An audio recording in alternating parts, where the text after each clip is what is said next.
Bueno, quiero que vayamos a la palabra del Señor, no sin antes agradecer a Guillermo la confianza.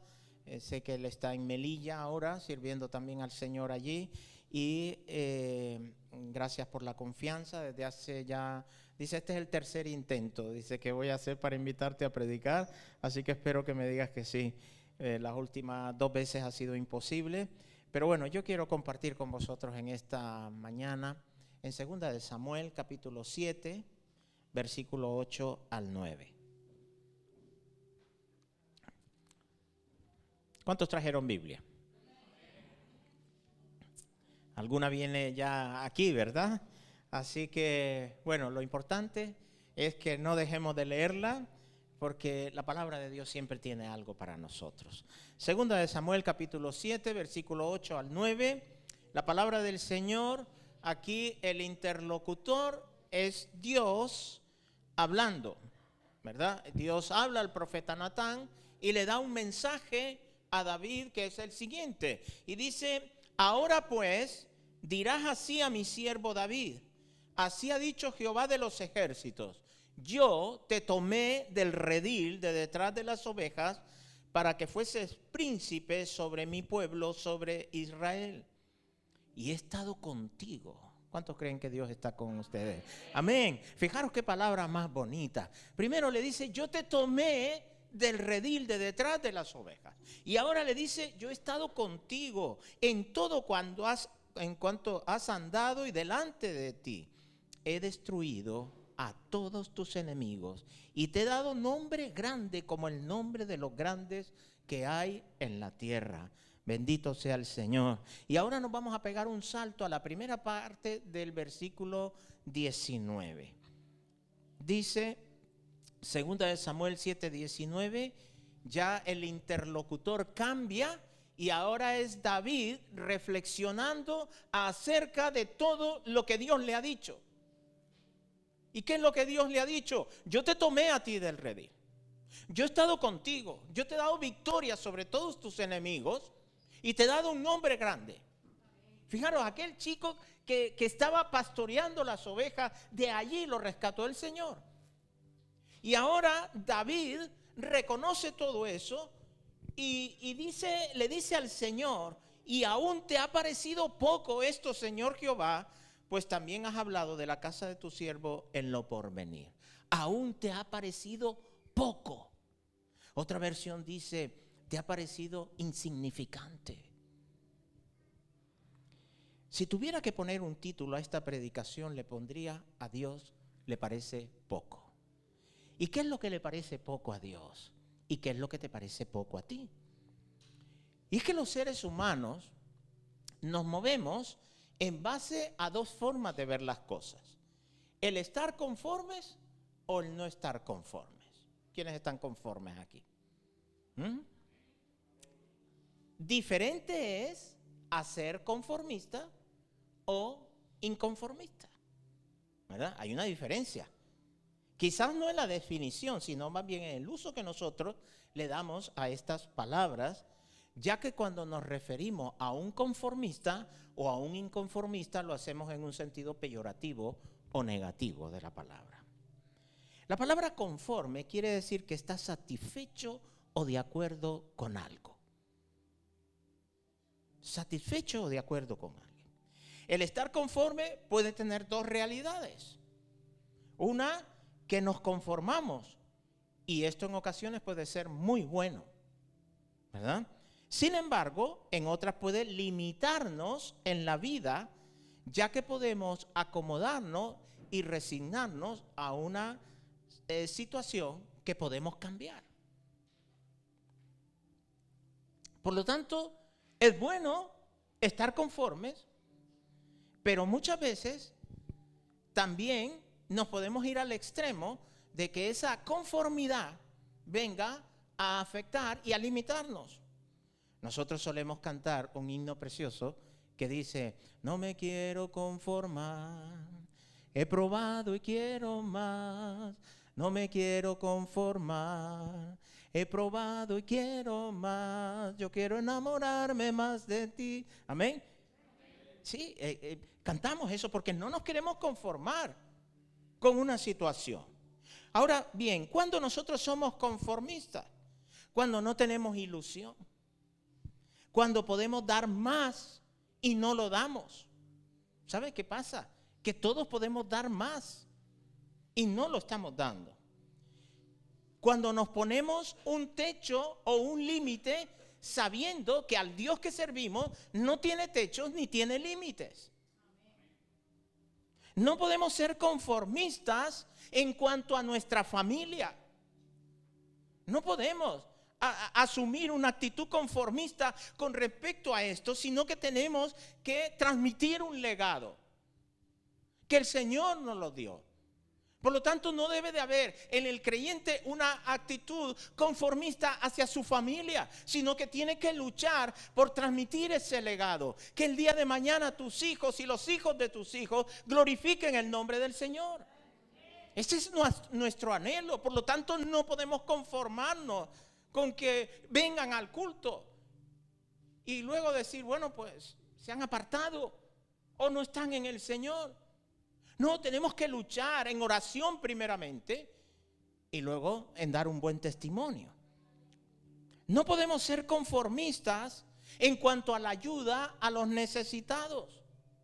No podemos mirar hacia otro lado. Nuestra sociedad que nos rodea, hay una necesidad. Jesús lo dijo bien claro, a los pobres siempre los tendréis con vosotros. Dando a entender ya no solamente de una pobreza material, quizás el marco en el que nosotros vivimos y nos desarrollamos no sea con unas necesidades materiales tan evidentes, aunque existen. Si no, en las iglesias no tendríamos las actividades que tenemos constantemente. Nuestra iglesia en Córdoba, y me imagino que aquí también, están todas las semanas gente llegando a pedir alimentos y hay un ministerio tremendo con respecto a esto. A los pobres, a los necesitados, siempre los tendréis entre vosotros. Por lo tanto, la iglesia no puede ver hacia otro lado. No puede ser conformista ante la necesidad que le rodea. Pero es que, hermanos, tampoco podemos ser conformistas en cuanto a nuestra misión y nuestra responsabilidad de llevar el evangelio. No podemos ser conformistas. El apóstol Pablo dijo en 1 Corintios 9:16, en la segunda parte dice, ay de mí. ¿Sí qué? Ay de mí si no anunciaré el evangelio. ¿Por qué? Porque me es impuesta necesidad. Cada uno de nosotros sabemos identificar nuestras necesidades. Y casi siempre identificamos nuestras necesidades en el sentido material de la palabra. Pero Pablo decía, ay de mí si no anunciar el evangelio porque me es impuesta necesidad. Qué bonito sería que cada uno de nosotros pudiera experimentar esa necesidad de anunciar el evangelio. Fijaros cómo dice Pablo en Romanos 15:19, la segunda parte dice, desde Jerusalén y alrededores hasta Ilírico, todo lo he llenado del evangelio de Cristo. Mira, hermano, cuando yo leo estas palabras, a mí me gusta visualizar en mapas. Entonces Pablo describe y dice, desde Jerusalén, alrededores hasta Ilírico, todo lo he llenado del evangelio de Cristo. ¿Y sabéis vosotros qué es Ilírico hoy en día? ¿Alguien sabe lo que es Ilírico? Hermano, se trata de Croacia, de Bosnia, de Eslovenia, de Albania y toda la zona de los Balcanes. Entonces, si ustedes pueden visualizar Jerusalén hasta Ilírico, sin tener coche, sin tener avión, sin disponer de un barco que le pudiera trasladar. Este hombre dice que desde Jerusalén, alrededores hasta Ilírico, todo lo he llenado del evangelio de Cristo. Estamos hablando de alrededor de 1600 kilómetros. En Romanos 15:23 también Pablo dice, pero ahora, no teniendo más campo en estas regiones. Mira, hermano, esto me confronta. Que una persona diga que ya no tiene más campo donde anunciar el evangelio. Esto a mí me confronta. Ayer iba para Posadas a predicar allí a ese pueblo. Y cuando voy hacia Posadas, el último pueblo antes de llegar a Posadas es Almodóvar del Río, que tiene el castillo. No sé si algunos conocéis Almodóvar del Río. Pues allí, y el Señor me inquietaba y me dice, aquí no hay testimonio cristiano. Y me confrontaba eso. Y que Pablo llegue a la conclusión de decir que no tiene más campo. Es más, Pablo quería ir a lugares. Y dice la Biblia literalmente que el Espíritu se lo prohibía. Yo no sé si alguno de los que está aquí, el Espíritu Santo alguna vez te ha prohibido ir a un lugar a predicar la palabra. A mí nunca. Espero que ese día llegue. Pablo no se conformaba. Su prioridad era seguir llevando su palabra. Una persona conformista carece o ha perdido la ilusión. Yo no sé cuál es tu situación en este momento. Si a lo mejor has perdido la ilusión por las cosas que deben de ilusionarte. Tenemos que ilusionarnos en el Señor, amén. Ilusionarnos por servirle, por llevar su palabra. ¿Sabes? Llevo más de 40 años trabajando con personas con adicciones. He visto de todo. He enterrado mucha gente. Los años 80, como sabéis, aquí en España, el problema número uno socialmente hablando era la droga, la adicción a la heroína. Era terrible. Yo llegué a un momento que de 15 casos que tenía en el centro, a lo mejor 13 eran portadores del virus del SIDA y algunos desarrollaron la enfermedad. Algunos que se convirtieron al Señor murieron de SIDA y hemos tenido que enterrar mucha gente así. Y a lo largo de este ministerio he visto tantas personas sufrir, tantas madres, tantos padres. Y cuando llegaban a la oficina a pedirte ayuda, ver hombres mayores ya que se derrumbaban llorando y te decían, por favor, ayúdame. Personas que te decían, yo lo único que quiero es, o lo único que me conformo es que mi hijo no se drogue más. Y yo decía, no, esto no puede ser. Ya era tanto el sufrimiento, era tanta la situación tan negativa que habían vivido, que decían, lo único que me conformo es que no se vuelve a drogar más. Y como a mí me gusta visualizar, yo veía el rostro de esa padre y de esa madre y lo veía en el momento en que habían tenido ese niño.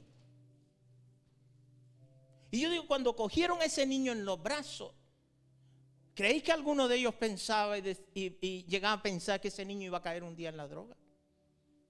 ¿A que no? Todo lo que piensas de ese bebé tan lindo y de ese regalo tan especial que Dios te ha dado, tú lo que proyectas en ese niño o esa niña solo son bendiciones. Y lo mejor. Y cuando traen un niño aquí a presentarlo al Señor, a que el pastor lo coge y todas las palabras son bonitas, todas las palabras son especiales, son de bendición. Queremos que nadie dice, imaginaros al pastor Guillermo aquí presentando a un niño y diciéndole a la madre, este niño te va a traer sufrimiento. Y decimos al pastor, el Señor te reprenda, ¿verdad? No, eso no lo hacemos. Pero sabéis que un día un hombre mayor estaba en el templo llamado Simeón y llegó María y José a presentar al niño. Y el Espíritu Santo le había revelado a Simeón que no iba a conocer muerte hasta que sus ojos viesen al Salvador. Y cuando llegó María y José, ese día estaba Simeón en el templo. Y el Señor me confrontaba mientras preparaba esta predicación y me decía, ¿qué hubiera pasado si Simeón ese día no hubiera llegado al templo? ¿Sabéis? hubiera perdido la oportunidad. ¿Qué pasa cuando nosotros a lo mejor en un momento determinado decimos, hoy no tengo ganas de ir al culto? ¿Te ha pasado? A mí me ha pasado. Y hace muy poquito me pasó. Hace como 2 jueves me pasó.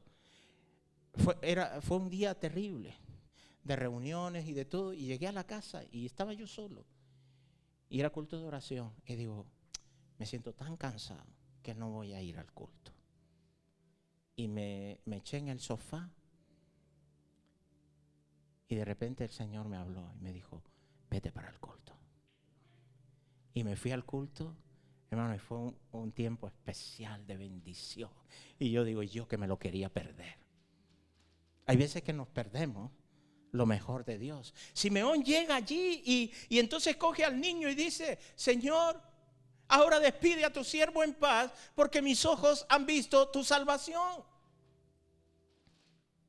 Pero inmediatamente le da una palabra a María y le dice, María, este niño será para caída y para levantamiento de muchos en Israel y para señal que será contradicha. Y le dice, y una espada traspasará tu misma alma. ¡Wow! Yo me quedo sorprendido. Imaginaros, en pocas palabras, Simeón le estaba diciendo a María, tú vas a sufrir por este niño. Este niño va a traer sufrimiento. Va a padecer. Palabra profética. Qué cosa, ¿verdad? Qué cosas. Hoy en día rechazarían porque no queremos ninguna mala noticia. Pero el Señor no está padeciendo, o María no iba a padecer, porque aquel niño iba a caer en la droga, o iba a hacer cosas que no, o la iba a pasar en vergüenza. No, iba a sufrir por causa del Evangelio. Iba a sufrir porque era la voluntad de Dios para traer salvación. Bendito sea el Señor, amén. Gloria a Dios. Y cuando yo veo esa madre, ese padre llorando y diciendo, me conformo con que mi hijo no se drogue más, yo digo, no, no es así. Porque cuando Dios transforma, hermanos, lo hace de tal manera que ese cambio afecta todas las áreas de la vida, de la familia, de la iglesia y de la sociedad. Cuando Dios transforma es algo maravilloso. El apóstol Pablo dice en Efesios 4:28, el que hurtaba, ¿qué dice? No hurte más. Qué interesante, ¿verdad? Sino que trabaje. ¿Para qué? ¿Para que se compre un coche? ¿Para que se compre un piso? ¿Para que viva bien la vida? No, para que tenga que compartir con el que padece necesidad. Aleluya. Dale un fuerte aplauso al Señor. Esa es la obra que hace el Señor en nuestra vida.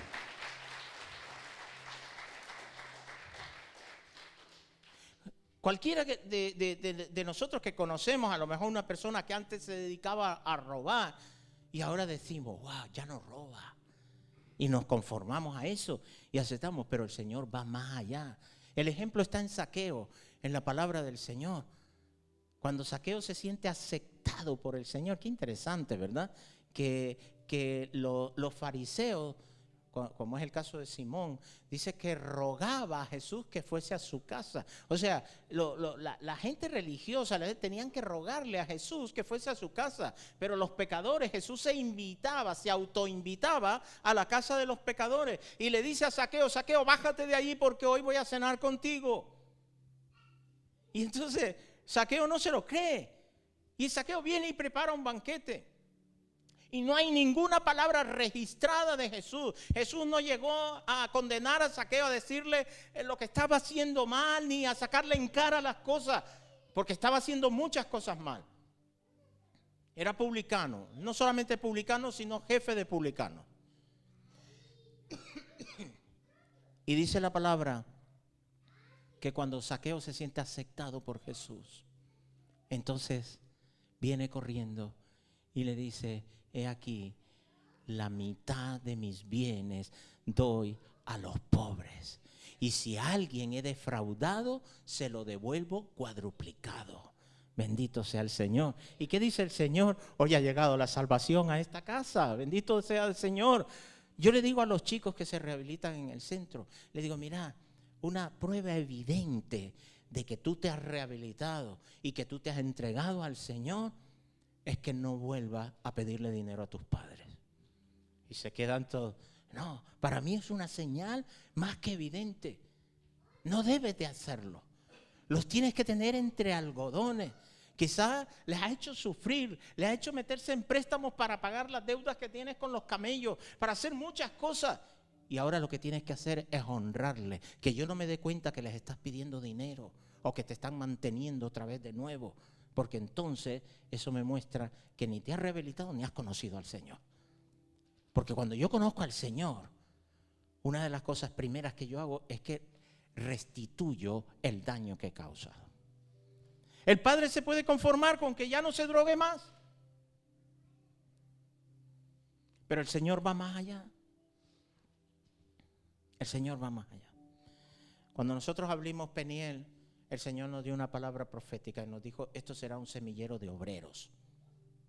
Porque el Señor va más allá. La gente llega ahí a quitarse de la droga, pero no sabe de que llegan a un lugar donde Dios los va a llamar al ministerio. Qué cosa, ¿verdad?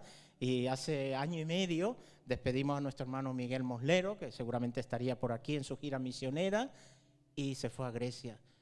¿Sabes? Nuestro hermano Miguel Moslero lo rescatamos de los semáforos pidiendo, enfermo. Nadie daba un duro por él, esquelético, dañado. Y qué interesante es cómo Dios no solo transformó la vida de él, cambió, dejó de drogarse, sino que el Señor fue más allá. Y un día cuando vino Miguel, ya estaba sirviendo en el centro desde hace muchos años, me dice, Manuel, el Señor me está llamando a Grecia. Digo, a Grecia. Y yo pensé que aquello era una emoción. Pero yo recordé esa palabra que el Señor nos dio. Esto es un semillero de obreros. Y yo digo, wow.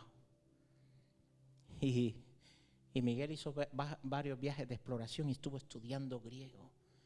Hermanos, ahora en octubre ha estado en nuestra iglesia, vino al congreso de FADE y vino con un pastor de Grecia donde él se está congregando, y este pastor predicó en la iglesia y Miguel le tradujo del griego al español. Una persona que se ha drogado tanto que ya sus neuronas han sido afectadas, que tiene 50 y tantos años ya, una vida completamente entregada a la droga, y ver cómo Dios lo transforma, le cambia y le utiliza, y es capaz de aprender un idioma tan complejo, tan complejo. Al Señor sea la gloria. En la Biblia también encontramos el estar conforme como sinónimo de contentamiento. Pablo le dice a Timoteo, porque nada, dile al que tienes a tu lado, nada hemos traído a este mundo y nada podemos sacar de él. Qué interesante, y nosotros cómo nos afanamos, ¿verdad? Y resulta que nada hemos traído y nada nos podemos llevar. Es que por eso tenemos que pensar en lo que nosotros constantemente estamos priorizando y luchando por obtener una solvencia. Pero no olvides, yo no estoy en contra de que podamos tener cosas y que podamos prosperar. No estoy diciendo esto. Pero sí dice la palabra del Señor, y no se te olvide que nada has traído y que nada te vas a llevar. Ahora te estarás preguntando, ¿qué tiene que ver esto con el pasaje inicial que leímos acerca de David? Sabes, por largo tiempo David había disfrutado de una calma como la que está viviendo. Por eso podía meditar en Dios y en su ley. Y de repente David dice, no es justo. Yo habito en casa de cedro. Yo estoy rodeado de lujo. Sin embargo, el arca de Dios está todavía en una carpa y entre cortinas. Por lo tanto, a David le da un vivo deseo de construirle casa al Señor. Y dice, yo no me puedo quedar tranquilo. Podemos decir que David no estaba conforme con su estado. Y viene y le habla al siervo de Dios, le llama al profeta Natán y le dice: Natán, mira, estoy parafraseando, Natán, yo no estoy conforme con esto. Yo no puedo estar viviendo entre lujo y la presencia del Señor, el arca del Señor, todavía entre cortinas. Así que yo he decidido hacerle una casa al Señor, hacerle una casa de cedro. ¿Y qué le dijo Natán? Natán le dijo: ve y que el Señor esté contigo. ¿Sabéis qué? Que ni lo que David quería hacer, ni la confirmación del profeta era la voluntad de Dios. ¿Qué nos indica eso? Que hay momentos en los cuales nosotros creemos que nuestros buenos sentimientos es lo que Dios quiere. E incluso como siervos de Dios, hay veces que damos la bendición a algo que no es lo que Dios quiere.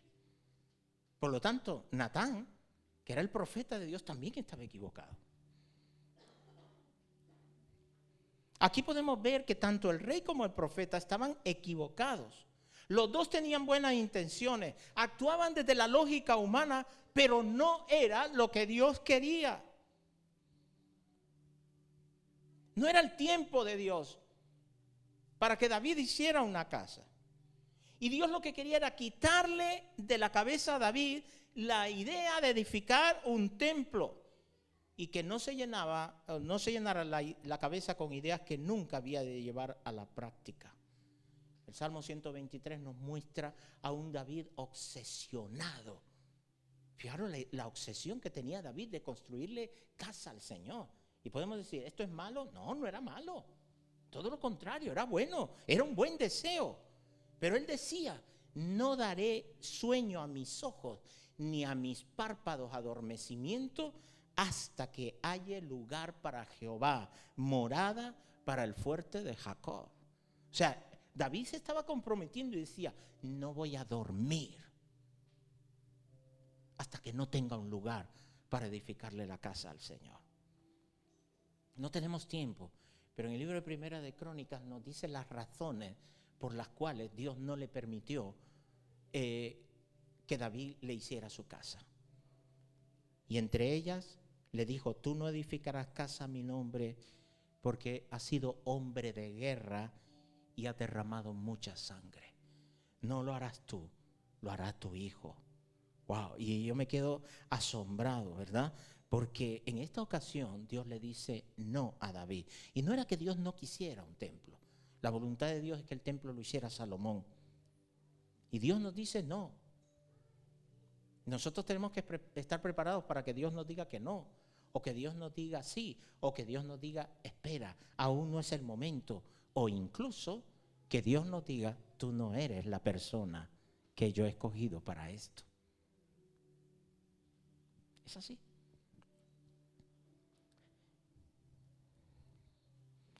Si volvemos al texto inicial de 2 Samuel 7:8, así dirás a mi siervo David: así ha dicho Jehová de los ejércitos, yo te tomé del redil de detrás de las ovejas para que seas príncipe sobre mi pueblo Israel.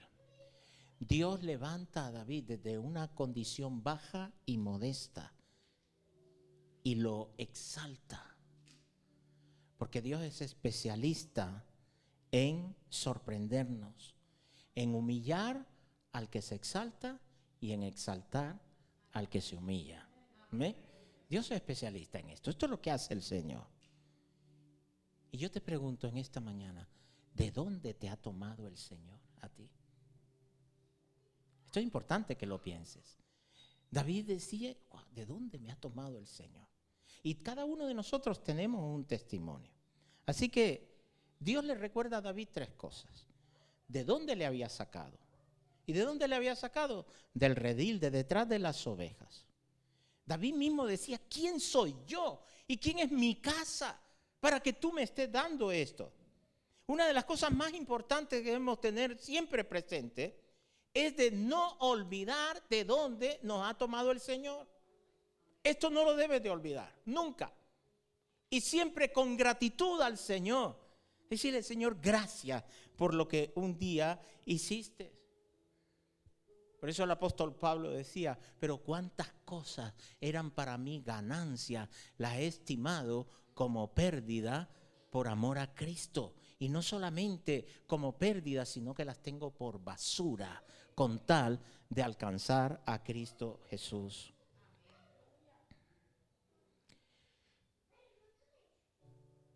No debemos de olvidar de dónde nos ha tomado el Señor. Segundo, Dios le dice a David: he estado contigo y he destruido a todos tus enemigos. Interesante. Yo he destruido, no tú. Yo he destruido a todos tus enemigos. Yo he estado contigo, yo te he dado victoria. ¿A cuántos el Señor les ha dado victoria? Por lo tanto, no olvides de dónde te ha tomado el Señor. No olvides que te ha dado la victoria sobre tus enemigos. Que te ha dado un nombre grande. Número 3, Dios le dice a David: te he dado un nombre grande. El Señor nos ha dado un nombre. Ahora somos distintos. Hemos renacido a una esperanza viva. Viendo todo esto, de dónde le había tomado el Señor, que le había dado victoria sobre los enemigos y que le había dado un nombre grande, ¿qué le parecía esto a David? ¿Mucho o poco? ¿O qué te parece a ti? Yo diría muchísimo. Amén, muchísimo. Pero para Dios eso era poco, era insignificante. Y bien dice David: además de todo ello, el Señor me ha prometido que va a levantar a uno que proceda de mí y que va a afirmar su reino. Que Él se va a encargar de hacer lo que yo he querido hacer. Que mi misericordia no se apartará de mi descendiente. Y lo más importante, número 4, dice: será afirmada tu casa y tu trono será estable eternamente. ¿Sabes? Hay veces que nosotros tenemos un testimonio, lo contamos y bueno, pues gloria a Dios, y todos nos gozamos y debe de ser así. Pero esto a Dios es poco. Dios va más allá de lo que nuestra mente pueda imaginar. Y ¿sabe?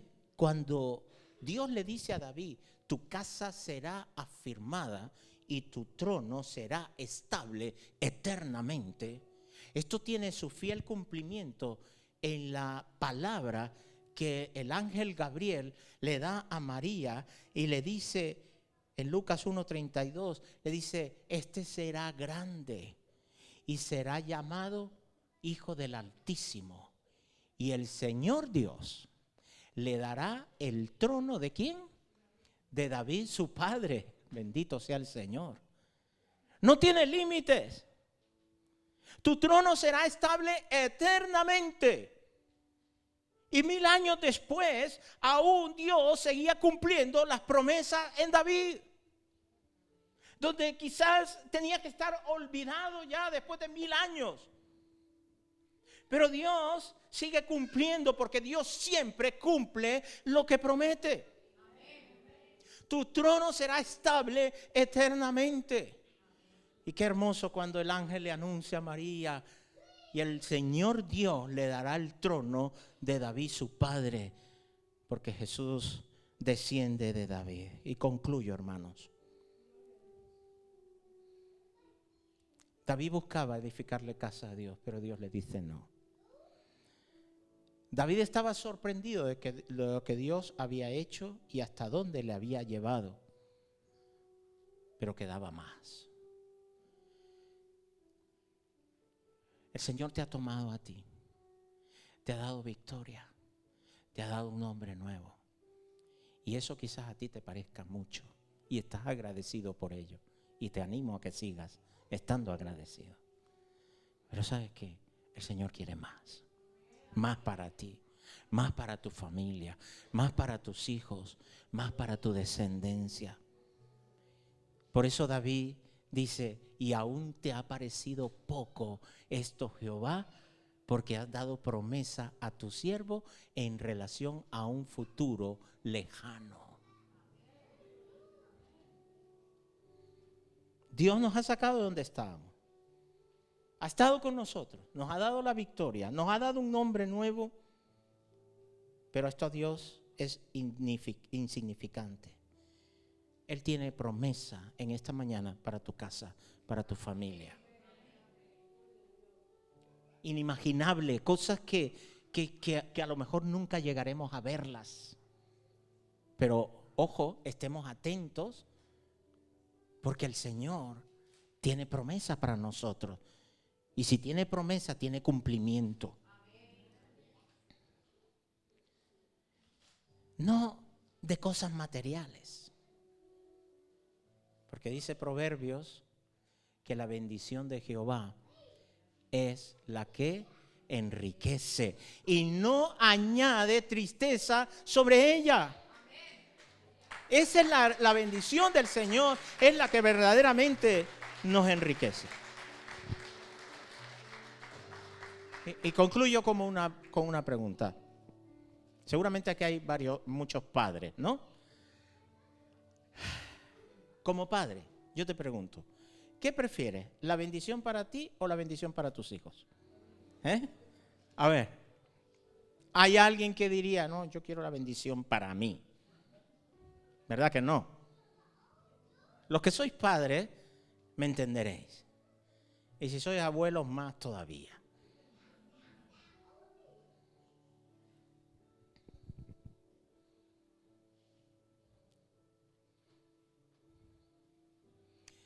Nosotros siempre queremos lo mejor para nuestros hijos. Y nos sacrificamos por ellos. Hace poco pasaban un anuncio en la televisión que salía una madre y le estaba preparando la cena a los niños y tenía muy poquito. Pero ella, como sea, preparaba y les ponía la cena y se iba a la cocina. Y la niña le decía, mamá, ¿y tú no vas a comer? No sé si lo habéis visto el anuncio, ¿no? Y la señora llorando, no había más comida. Y salía y le decía, no, hija, es que no tengo hambre. Y se volvía a meter a la cocina. Y aquello me impactó inmediatamente, me hizo recordar algo. Yo recuerdo que mi madre, en Honduras, ibas tú se llamaban pulperías, ¿verdad? Eran tiendecitas, y yo recuerdo ir a darme ella unos centavos, y decía, ve a la pulpería y compra un huevo. ¿Vale? Alguien aquí está acostumbrado a comprar un huevo. Primeramente ya no te lo venden así, ¿verdad? Es muy raro. Sí, ha habido tiempos que te vendían un huevo, pero ya normalmente mínimo un cartón de 12, ¿no? O de 6. Pero un huevo. Y yo recuerdo que yo iba con aquel huevo, nosotros éramos 3 hijos, y mi madre nos daba de cenar con ese huevo. Hacía milagros, le picaba de todo y hacía un revuelto allí, nosotros cenábamos. Y yo cuando vi ese anuncio me transporté a eso y decía, wow, mi madre seguramente muchas noches se quedó sin cenar por darnos a nosotros aquella cena. Siempre queremos lo mejor. Si tú quieres lo mejor para tus hijos, lucha por la bendición de Dios, que es la que verdaderamente les va a mantener firme y les va a bendecir. Hay un pasaje en la Escritura que me costaba entenderlo y aceptarlo. Incluso en más de alguna ocasión le pedí cuentas al Señor y le decía, Señor, ¿por qué? Y es que, sabéis que las tribus de Israel son los hijos de Jacob, el nombre de los hijos de Jacob. Y si hay un hijo de Jacob que destacó por encima de todos, ¿quién fue? José. José fue el instrumento de salvación para su familia, para su pueblo y para el establecimiento del pueblo de Israel en Egipto.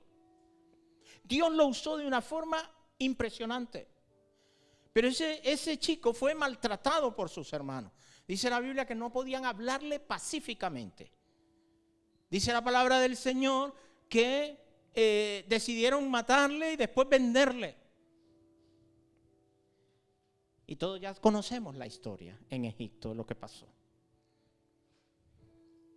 Pero estos hombres, resulta que durante 22 años le tuvieron oculto a su padre la realidad de que lo habían vendido. Y Jacob lloró durante esos 22 años la muerte de su hijo. Y no había quien, dice, literalmente dice que no podían consolarle.